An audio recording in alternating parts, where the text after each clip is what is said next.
이 공공재건축, 공공재개발 사업이 본격 추진됩니다. 서울 주택 공급 부족을 해소할 단초가 될 수 있을지 짚어봅니다. 먼저 공공재개발의 경우 벌써 사업지 8곳이 선정됐습니다. 임대 물량을 늘리는 조건으로 용적률을 높여준다고 하는데 주민들의 반응은 엇갈렸습니다. 신인규 기자가 현장을 다녀왔습니다. 지하철역 출구를 나와서 100m도 떨어지지 않은 거리.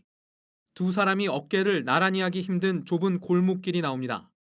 집집마다 화장실이 없어 아직도 공동 화장실을 쓰는 낡은 집들이 맞닿아 늘어선 이곳은 공공재개발 시범사업 후보지로 뽑힌 영등포구의 양평 14구역입니다. 서울시와 국토부가 공공재개발 후보지로 선정한 8개 지역은 역세권이지만 주민 간 반발이나 사업성 문제로 오랜 시간 개발이 멈춰진 곳들입니다. 뒤로 그 공동 화장실이 있어 길렸습니다. 몇 세대 분들이 그렇게 사세요? 아 여기 세대 많죠. 그를 뒤에 반대쪽 이렇게. 이쪽 줄은요 굉장히 추워요. 추울 뻔했다 이번에. 그래서 빨리 되기를 원해요. 정부는 공공재개발 지역의 용적률 상향과 분양가 상한제 적용 제외, 사업비 융자, 인허가 절차 간소화 등의 혜택을 주기로 했습니다. 대신 그만큼 공공임대 물량을 민간 개발에 비해 늘리고 토지주택공사와 서울주택도시공사를 공공시행자로 지정해 사업을 추진합니다. 우선 서울 시내 8곳, 기존 1,700여 세대가 있던 노후 지역을 개발해 약 4,700세대의 집을 공급하겠다는 게 정부 계획입니다. 이르면 올해 말까지 구역 지정을 마치고 사업을 본격화할 뿐 아니라 오는 3월 말까지 후보지를 추가 선정하겠다는 건데 장밋빛 전망대로 계획이 추진될 수 있을지는 살펴볼 부분입니다. 공공재개발 후보지 발표 이후 현장에서는 우려의 목소리도 함께 나타나고 있습니다.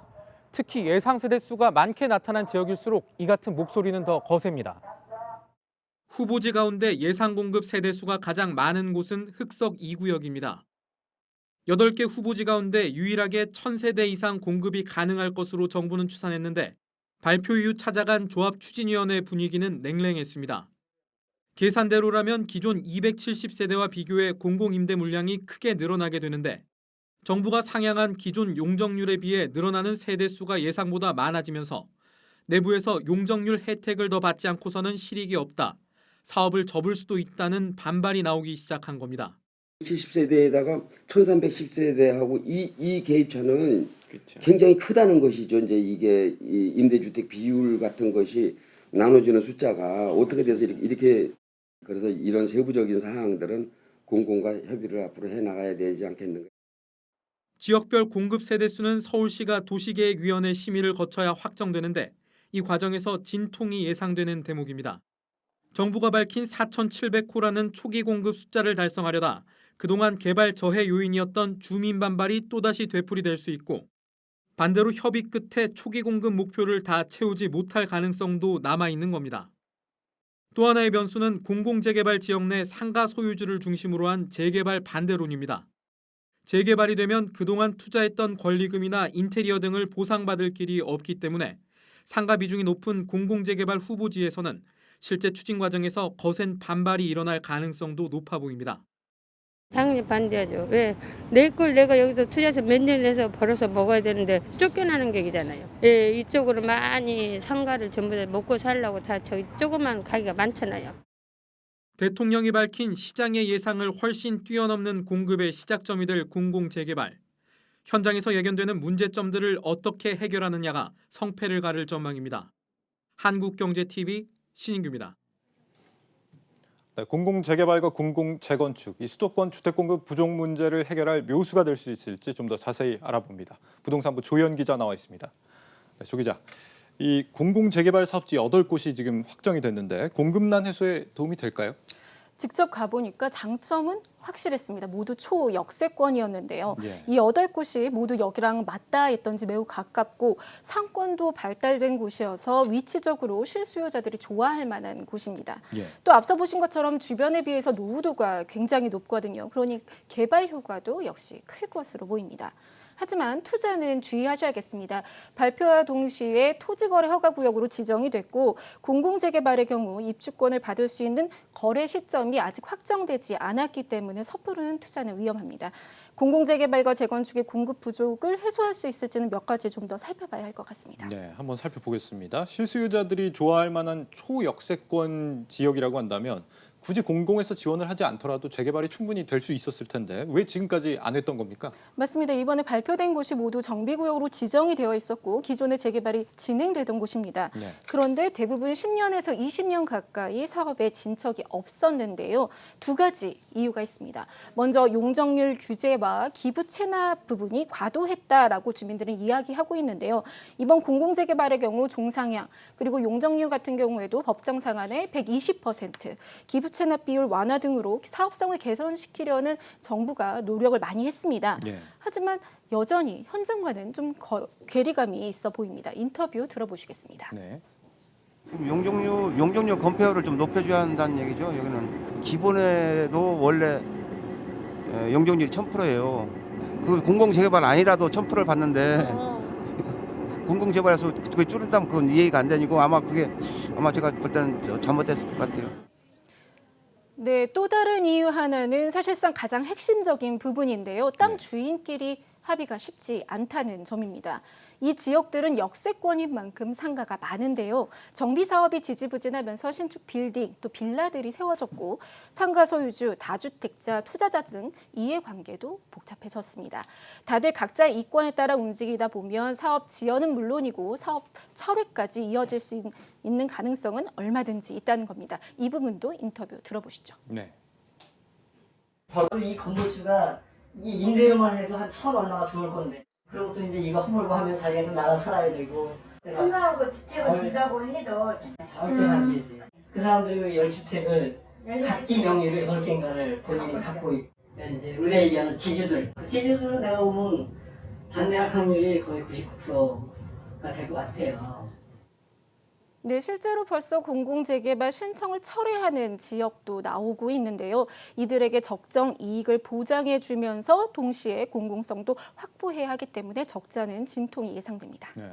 과거에도 주민들끼리 합의가 안 됐는데 이번에 정부가 추진한다고 해서 갑자기 되겠느냐 이런 거군요. 이 공급되는 물량 측면에서 보면 어떻습니까? 집값 안정에 보탬이 될 정도인지 궁금한데요. 물론 사업 초기입니다만 이것을 감안하고 보더라도 조금 미미한 수준입니다. 네. 이번에 발표된 물량이 공공재개발은 총 4,700세대인데요. 올해 분양 대어로 꼽히는 둔촌주공의 분양분, 일반 분양분보다도 적고요.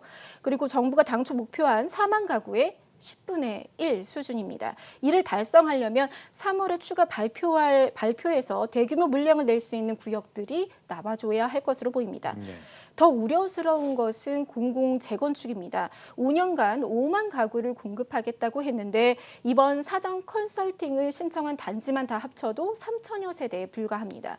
그런데 이 안에서도 상당수 이탈할 가능성이 있어서 기대감이 좀 크지 않은 상황입니다. 네. 사실 뭐 전문가들도 공공재건축은 몰라도 재개발은 몰라도 재건축은 좀 별로일 거다 이렇게 평가를 했던 것 같아요. 맞습니다. 이번에 이 사전 컨설팅 결과 어떻게 나왔습니까? 정부가 공공재건축 이 사전 컨설팅 결과를 발표하면서 드디어 공공재건축의 매력이 좀 드러났다. 이렇게 좀 대대적으로 홍보를 했거든요. 예. 근데 정작 시장의 반응은 좀 생각보다 더 아쉽다라는 모습이었습니다. 그랬군요. 일단 정부의 사업 분석을 살펴보면 가구당 1억 원에서 2억 원 가량의 분담금을 줄일 수 있고 일반 분양도 2배 증가하는 것으로 나타났습니다. 하지만 당초 정부가 50층까지 층고 제한을 완화하겠다고 한 부분은 결국 안 됐습니다. 서울 강남권에서 유일하게 공공재건축 컨설팅을 신청했던 신반포 19차의 결과를 보면 용적률이 기존 300%에서 405%로 늘어나는데 층수는 35층에서 40층으로 확대할 수 있다고 나왔습니다. 용적률은 기존 안보다 100% 높아졌는데 층수는 기대했던 15층이 아니라 5층 증가에 그친 것입니다. 이렇게 되면 세대수는 늘어나면서 밀도가 높아지겠죠.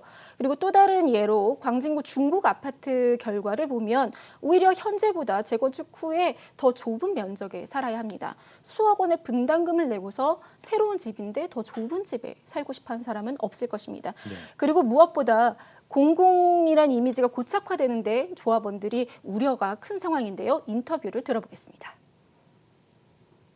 공공 아파트로 고착화되는 그런 것으로 그것에 따른 자산 가치 하락을 커버하지 못한다 이렇게 판단을 하는 거죠.